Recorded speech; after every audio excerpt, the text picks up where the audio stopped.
everyone, and welcome to another edition of the Faces of PHCP. My name is Christina Augusto, and I am joined today by my good friend and colleague, Alicia Harlov. And Alicia, could you just give us a brief introduction of yourself?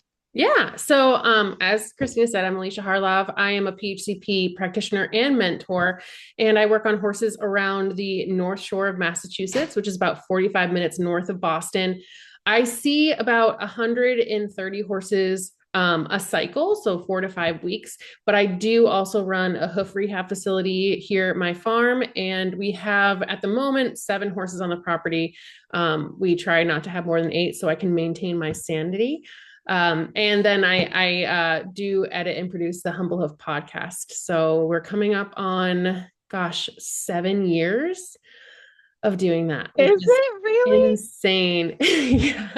Oh my gosh, it feels like just yesterday. That's mind Yeah. blowing. Well, I feel like Ah, those COVID years just got erased. So it just feels like it was a year or two ago. But yeah, it was mm. 2019. Wow, that's crazy. I know we all feel this way. We appreciate all the work you put into that so much. It's been such a valuable resource for all of us. Oh, thank you. So that's awesome. So I'm going to jump into my questions to help people get to know you a little bit better. Yeah. Um, what is your earliest memory of loving horses? Yeah, so the earliest memory I can think of is when I was about 7. I don't know what like possessed my mom to sign me up for horseback riding lessons. I mean, it's fantastic, but she found a farm that was like 10 minutes from our house and she signed me up to take a riding lesson. And I got to ride this like sweet little halflinger named Pfeiffer. And I was absolutely hooked. There's like a picture of me like sitting in the saddle. I wasn't even holding onto reins. I was like being led around. And I was like, this is the best thing in the world. And I want this like the rest of my life. But yeah, I think that's the earliest I can remember. Oh, I love that. And then did you keep riding horses like all through your childhood, or was it kind of like a phase, or how did that go? So from that time at age 7, I kept riding consistently until I went to college. So I changed barns a few times, but I kept riding like every single week. And then once I got to middle school, I was volunteering at a barn on Saturdays in exchange for lessons. And I was like a barn rat. We would get there early in the morning, we'd muck and, do chores and then get to ride in the afternoon. And then when I went to college, it sort of, fell to the wayside. I was just so busy and we didn't really have, I mean, there are definitely farms near my school, but it wasn't, I just didn't have time to do it. And then after college is when I got back into it again. Right. And was that Vinny? Is that when Vinny happened, or was it before Vinny? Uh, Kind of around that same time. So I graduated college and I got married pretty young. So when I was engaged, literally the week of my wedding, my best friend got a horse. She got a 1 year old appendix quarter horse, and or he might have been 2 by the time she bought him. And she was like so excited about it. And I, after I got married, I went down to visit her and I was like, oh man, I really miss this. Like, I miss riding, I miss being around horses, which is kind of funny because I literally met my husband and he didn't know the horse side of me at all. Like, we dated and got married and he had no Did he idea. know what he Like, was in for? Oh, that's funny. and so she got a horse and I was like, oh my goodness, I want to ride.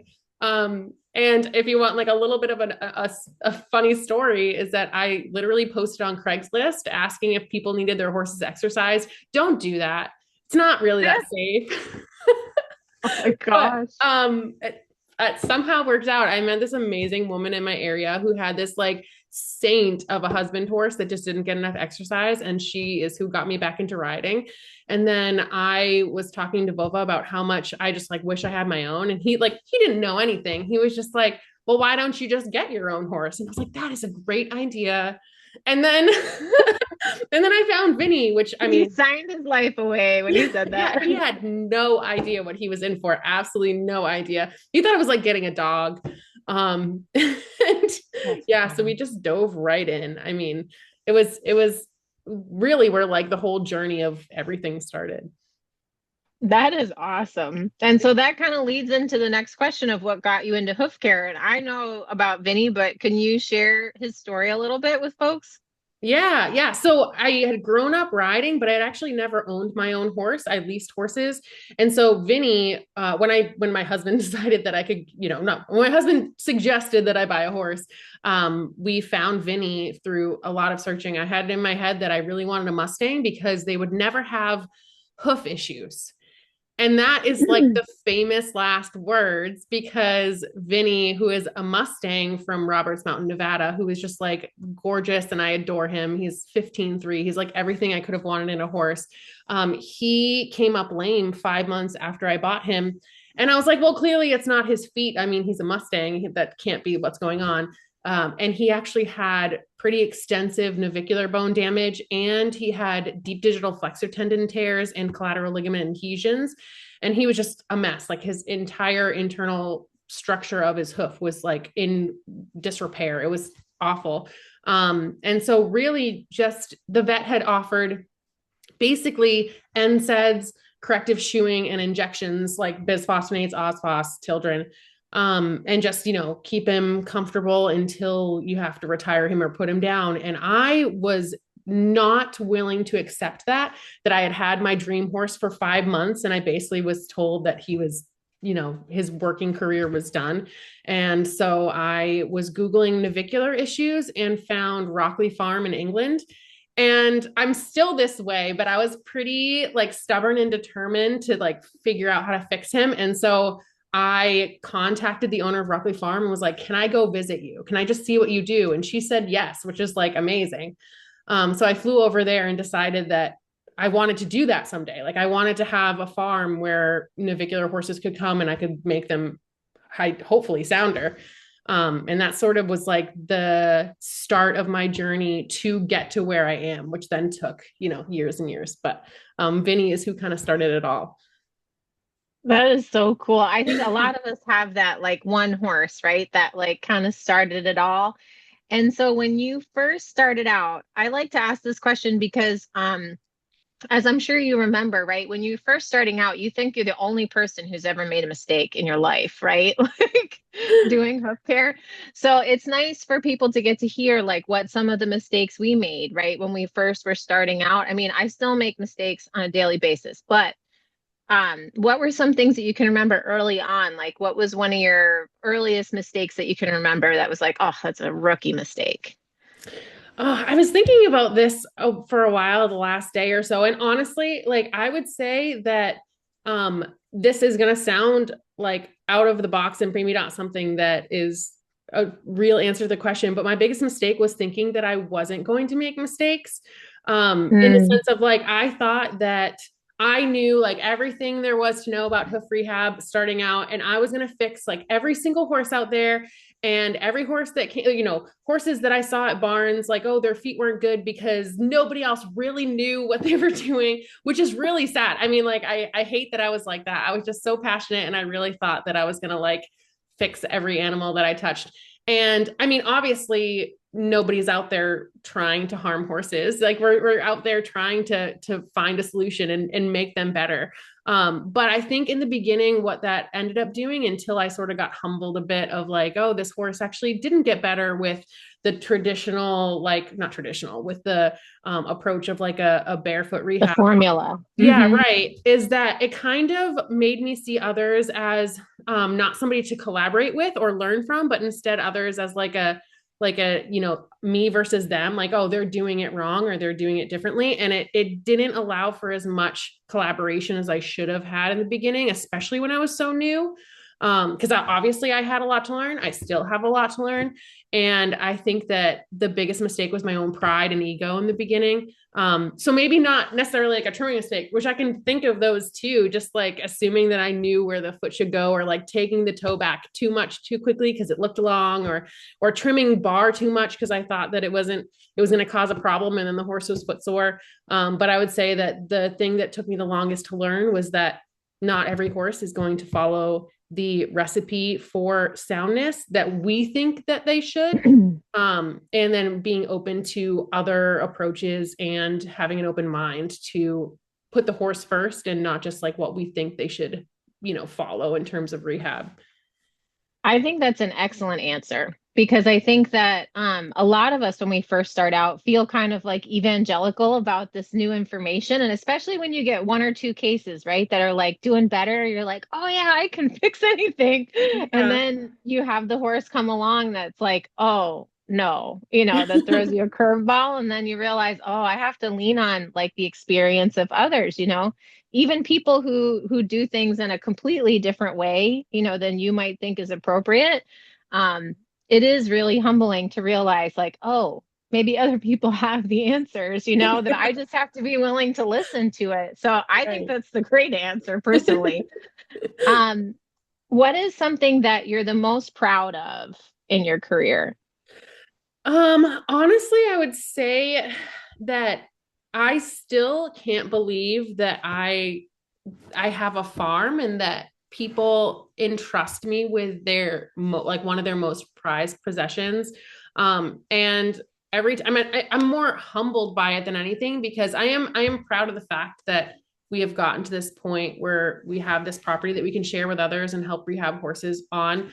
But I'm just humbled because as I said earlier, I still feel like I have so much to learn. I think that hoof care is a never ending journey. And, I'm not any better than anybody else doing that. But it is probably the thing that I am most proud of is that we, got to a point where, like I said, I went to Nick Barker's farm in England and I was like, I really want to do this someday. And then I just, you know, joined PHCP and worked toward getting to the point where, this is my full-time career. Because it wasn't when I started. I was a teacher when I started. So yeah. I think that's definitely something to be proud of because it's one thing for people to say what they want to do, right? But it's another to actually make it happen and in a big way, not just like, oh, I have a little, thing where, because like anybody can set up a track, right? But you have like this whole system. And not only that, but you've got, this farm that now you invite people to and host events at. I mean, that I think the farm is something to be incredibly proud of, both you and Vova, that you guys work together to make that happen is definitely a huge source of pride. It should be. It's a great accomplishment. Um, so I think we know the answer to this question, but the specialty that you feel like you have, do you still feel like it's navicular or do you feel like it's shifting at all? I would say that what I'm most passionate about is navicular horses, where, a lot of times people either, I don't want to say give up on them, but they sort of assume that they're just going to be how they are and not necessarily work to improve their hoof health or soundness. And so that's something that I'm still really passionate about in the sense of, I still think that there's so much that we can do to troubleshoot and try to figure out if there are ways to get them more comfortable and sound. And I think that I think Hmm. almost every single horse on my property is a navicular diagnosed horse except for one. One of them is a severe founder case, and all of the others are navicular. So I would say that that's still sort of the specialty that I fall in. But I do see a lot of, I mean, I think everybody in hoof care sees a lot of laminitic or foundered horses because unfortunately it's so prevalent. And so, that's something that I work on a lot too, but navicular is still my passion for sure.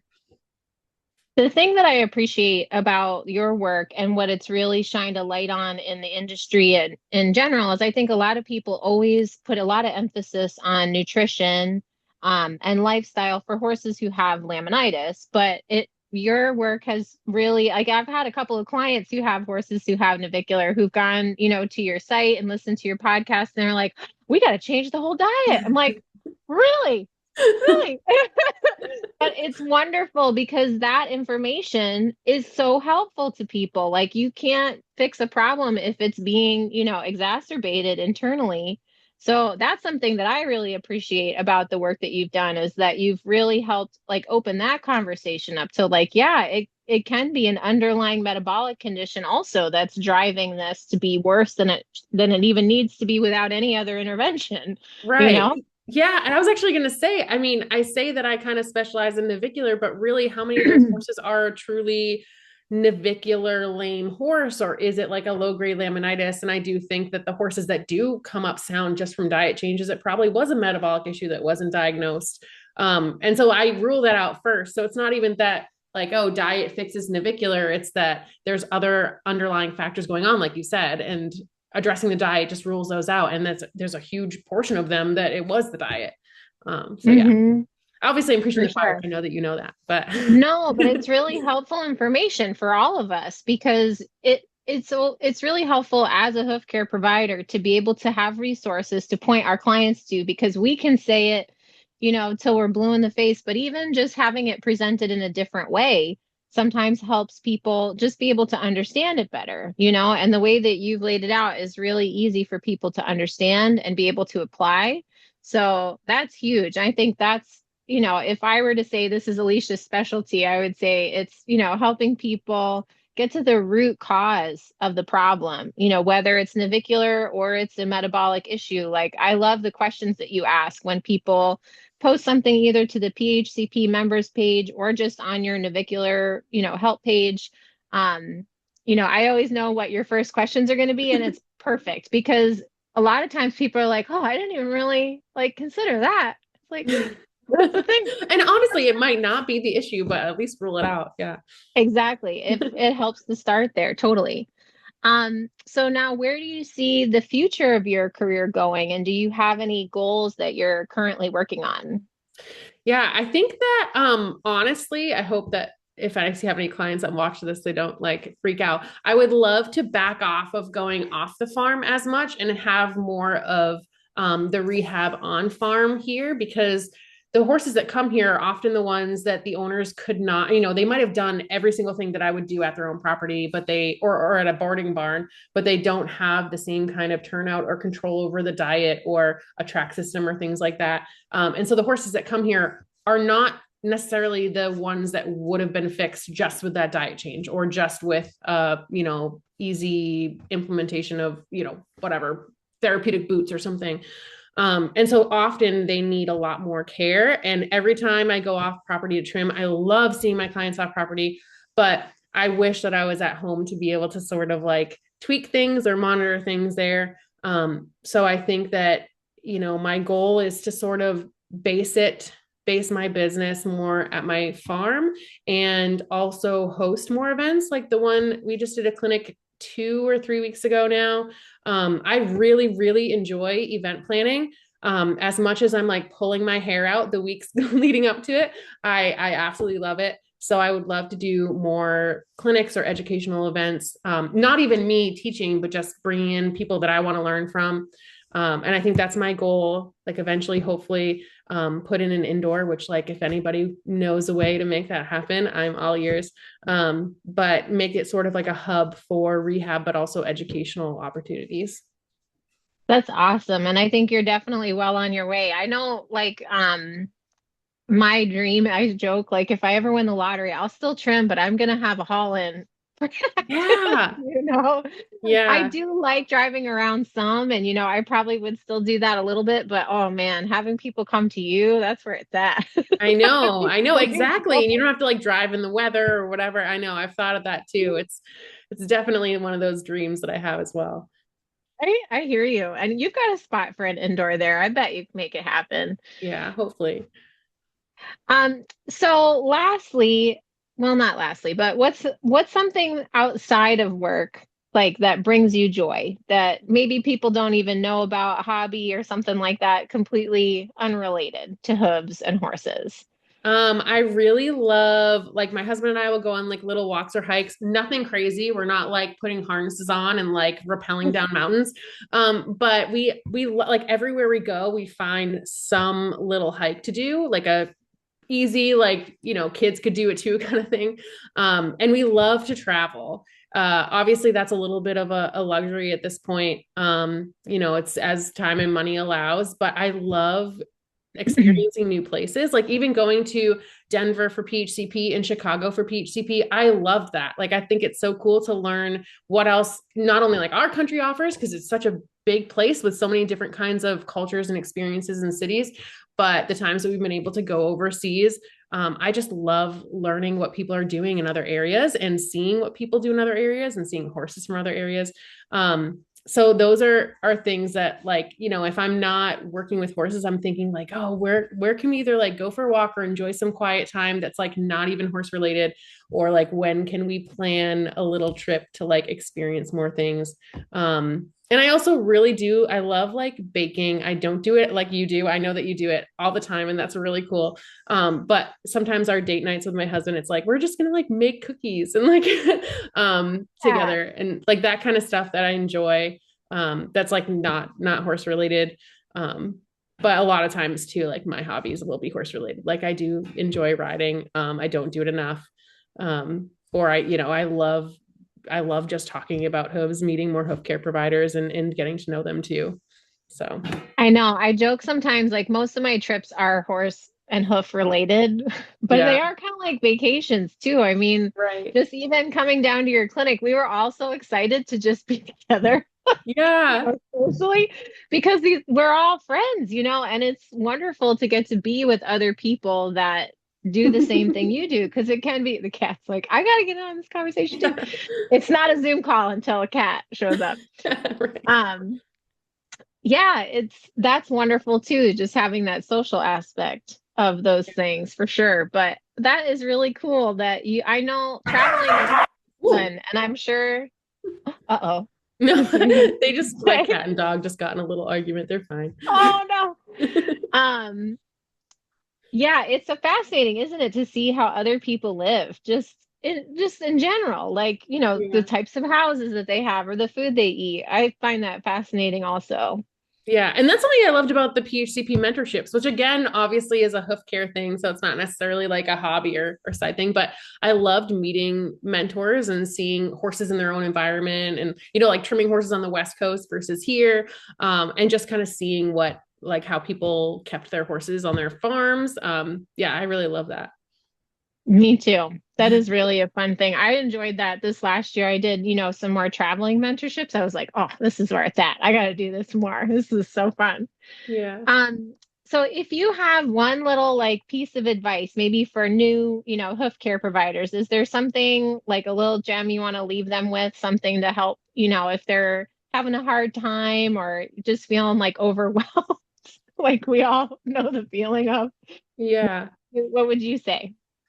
I think that one thing I struggled with in the beginning was how isolating it can seem at first when you're in hoof care. And so I would encourage anybody starting out, or even if you've been trimming forever, is to ride along with others or meet up with other hoof care providers, make continuing education events a priority, like get into a hoof care community so that you can see, like, not only are there people that are going to like have your back and be able to like, help you with different cases, but also see that other people struggle with things too. It's not just like we're the only ones that are seeing a lame horse that we just can't get comfortable. It's like there are others that also have those horses that they're just really struggling with, and that we're not alone in that. And also that we're just able to like pick up little tidbits of advice or helpful hints from other people. I think that is the biggest thing that helped me when I was starting out and helps me now, is talking to other people that are doing this day in and day out and hearing their struggles and how they're working through it, and just encouraging each other.